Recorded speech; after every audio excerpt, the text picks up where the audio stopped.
So is it safe to buy the 2025 Toyota Tundra? That's a question I get all the time. People say, is the 2024 safe? Is the 2025 safe? Well, we're going to dive into that in this video. I'm going to show you two different perspectives on what I think is going on with the Tundra. Unfortunately, we'll start out with 3 total failures of the 2025 Tundra. All of them look like main bearing failures. Let's start with that now, but I will get into a little more positive perspective maybe later in the video. Oh, and this warning shirt, that's not for the 2025 Tundra. This just says, warning, I will constantly talk about cars. Has nothing to do with the Tundra, I think.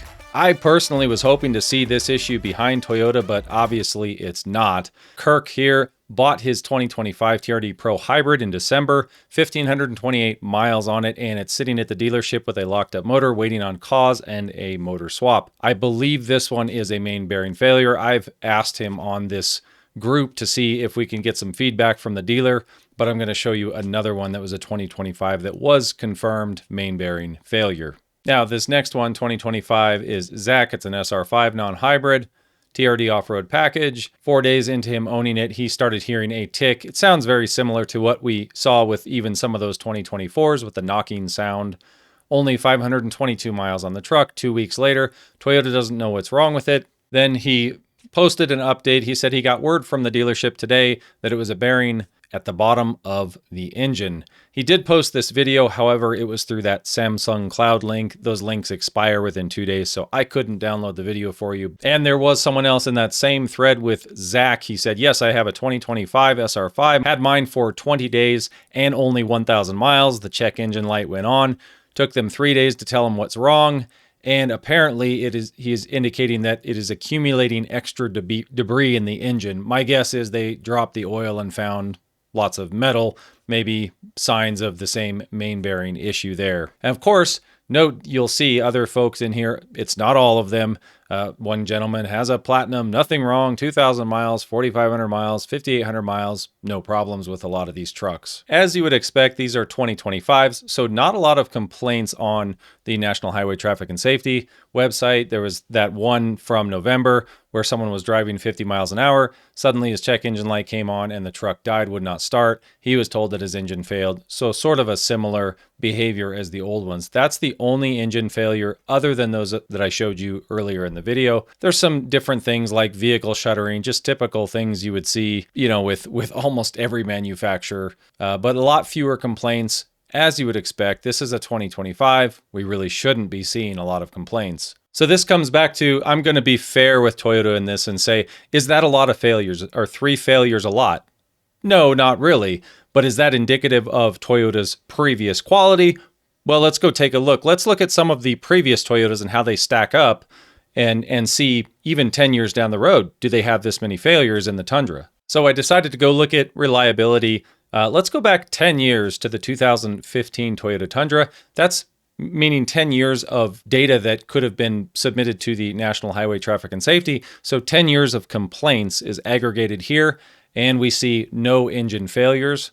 The only transmission problem looks like rough shifting, but not even a failure.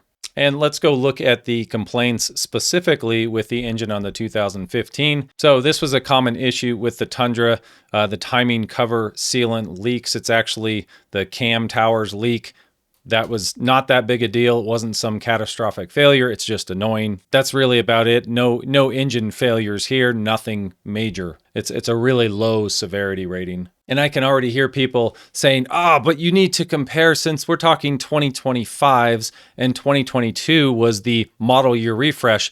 Really, we need to look at maybe a 2010 or a 2011. So let's look at that data. We'll go back to 2010. What kind of engine problems did we see? Of course, we had the secondary air injection pump problem. That wasn't a huge issue. It was just an annoyance. It was sort of costly, but it wasn't something that usually happened right away. Then you have similar things like the cam towers leaking. Again, not something you have to fix, not a catastrophic failure, not going to leave you stranded or without your vehicle, but it's annoying. Here's another one. Of course, this is at 176,000 miles.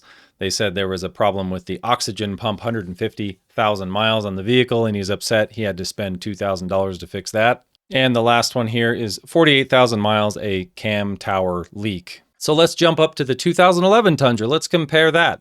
And you'll hear on the internet a lot people say, well, the 5.7 Tundra had valve spring failures and they weren't immune to problems either. And this third gen is just like the second gen. They worked the problems out.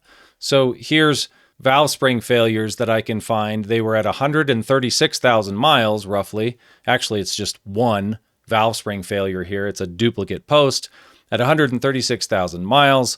I actually heard this from, very few customers, but it was something that happened where if you had valve spring failure, it was probably going to hit you before like 150,000 miles. And going all the way back to 2008, we can find one single failure listed for this 5.7 liter at 109,000 miles. He said that the mechanic discovered on his own that the intake manifold had caused the problem. The baffles inside the manifold came apart and were sucked into the engine and damaged the valves and the valve spring. But again, I found one so far. I'm sure there were more than what were reported. Just like the third gen, I'm sure there are more than what is reported to NHTSA. And when you look at this graph, it shows the 2025 sales for January are at 10,000. I would assume they probably sold another 5,000 to 10,000 in maybe November, December. The 2025 was released in the fall. As you can see, the 2024s, that was one of their best sales years since 2007, I believe. So really big year for the Tundra in 2024.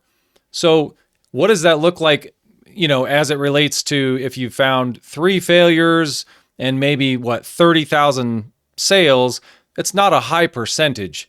However, when you look back at the 2007 data that I just showed you in the 2010 and 11 data, and you see a much lower failure rate, when people tell me that this is normal for manufacturers to have these problems and it's normal to see this failure rate, I think my message that I'm trying to get out there to Toyota and other people is that this is not normal for Toyota.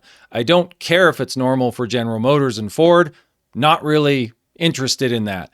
I'm interested in what did Toyota used to do? What am I used to? And what do I expect as a Toyota customer? I own 2 Toyotas in the garage. That's what's frustrating. I get it. If this is the new game that everybody's going to play, where you just have 1% failure rate and everybody's just happy with that, and you hopefully get everything fixed under warranty, fine. But that's not the standard that Toyota set for us. And I think Toyota is just being measured by their own standard at this point. And at least for me, that's what frustrates me as a potential buyer. And there are a lot of loyal Toyota fans still, like this gentleman. On January 1st, he had 36,000 miles on his TRD Pro. Of course, this is a hybrid, right? So it's not included under the recall. He wouldn't get a brand new engine. Instead, he swapped it for a new 2025 Tundra mud bath in a TRD Pro again. So even people that have failures, they actually like the truck enough and they look at the other brands and they say, yeah, I'm just going to stick with it because Toyota took care of me. So that's kind of the situation we're in. Everybody says, wow, I can't believe people would buy this stuff. But, and in a situation like this, if he's getting some good deal and he's got the funds, apparently he likes the truck enough and he wants to stick with the brand. And there are folks that have had the 2022s and complained about things and then bought the 2025s, and they actually see a difference in quality. This gentleman says 1,600 miles on his. He traded his 2022 in on it, night and day difference. Same model, different color. This one is solid. No squeaks, cracks, pops, rattles. His 2022 had very poor interior fit and finish. Paint not what you would expect from Toyota either. He says the 25 is tight, quieter than the previous one. And the engine and transmission are super smooth. I don't think he even had a problem with his 22, but there you go. Of course, it's just going to be a numbers game, right?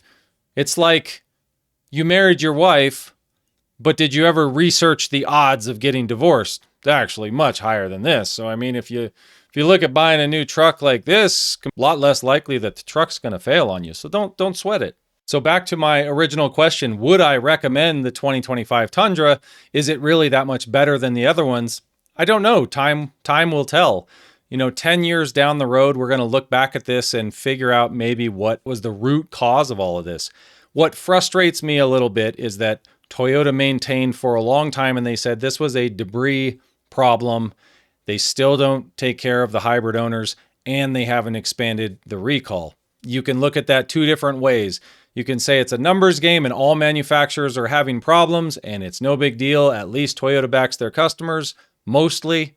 Or you can look at it in a skeptical way like me and say, I'm not sure that they're being completely honest about the reasons why, because if it's debris, then that means they're still having debris problems in the 2025, right? So if we're taking them at their word, that means they haven't fixed their manufacturing process, at least in some cases. It's either that or there's some engineering issue or material issue or oiling issue. So I don't know what else it could be. Let me know in the comments what you think and if you would buy one. I know a lot of people love these trucks. They're out there buying them every day. Thanks for watching. Till next time.